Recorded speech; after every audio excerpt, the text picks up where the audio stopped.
Once the Western world was full of relics. The bones and skin, fingernails, and even heads of saints were preserved, bought and sold, stolen and cherished. Relics of holy people and of Jesus were at the heart of medieval Christianity. Today, many relics have been discredited. Museums display empty coffins, crafted from gold and silver and laden with jewels, but alas, no body parts that once gave them meaning. Still, some relics are cherished. They have survived skeptics, science, and in some cases, detailed exposure to be revered as holy objects of awe. As the Vatican puts the bones of St. Peter on display, here are the top 10 Christian relics, from shroud to head. Despite being analyzed by scientists and discredited as medieval forgery, this centuries-old cloth bearing the image of a man is still seen by many as the burial shroud or the burial cloth of Jesus. Its modern fame began when a photographer noticed it looks more detailed in negative, implying the image itself is a reversed negative imprint of a body, which some see as a bit beyond the capabilities of medieval forgers. The deal is, when bodies were wrapped for burial during the time of Jesus, they weren't placed in cloths the way this was done. They were wrapped not like mummified, but they were wrapped tightly with just a cloth over the face. It would not have been, just this folded in half kind of thing. So, yeah, not to mention the facial expressions and the hair length is all wrong for the time period. But hey, they tried. This has to be the grisliest relic displayed by the Catholic Church. A mummified head preserved in the Basilica Catoriana San Domenico, Siena, and still shown to visitors.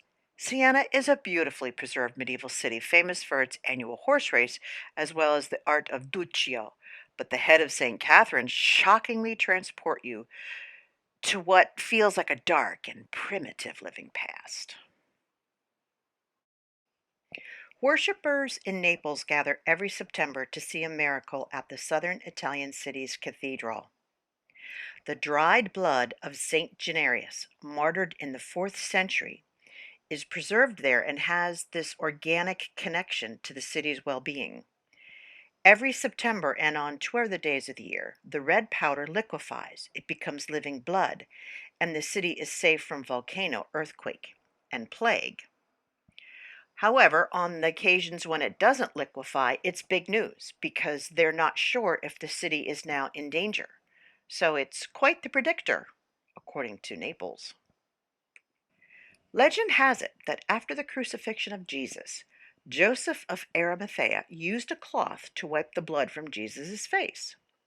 This cloth is said to have been preserved in Jerusalem until the Second Crusade when Baldwin III, king of Jerusalem, a European by the way, gave the relic to his brother-in-law, the Count of Flanders. After returning to his hometown in Belgium, the Count ordered the cloth to be placed in the upper chapel of the Basilica of the Holy Blood.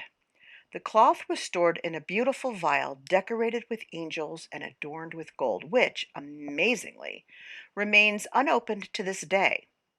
Although recent studies have suggested that the vial was made of rock crystal and was once intended to hold perfume. Doesn't matter. Every Ascension Day, a festival is held in honor of the blood of Jesus. Tourists flock to the city to witness the procession of the relic. The bishop carries the vial through the streets of the town, while behind him follow locals who reenact the arrival of the cloth and depict various historical accounts from the Bible.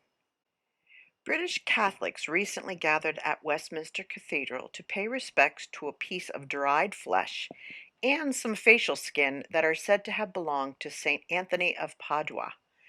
750 years ago, the tongue of St. Anthony was found to be perfectly preserved, an incorruptible relic. St. Anthony was a great preacher, and apparently his tongue is now holy, which I would imagine that's what made him such a great preacher. Doubting Thomas. the apostle who was unable to accept the resurrection even though Jesus stood there before him. So Jesus allowed him to put a suspicious finger inside the wound made in his side by a Roman soldier's lance. It is a moment miraculously painted by Caravaggio. If you doubt the story, you can see Thomas's finger itself, preserved in the Church of Santa Croce in Jerusalem in Rome.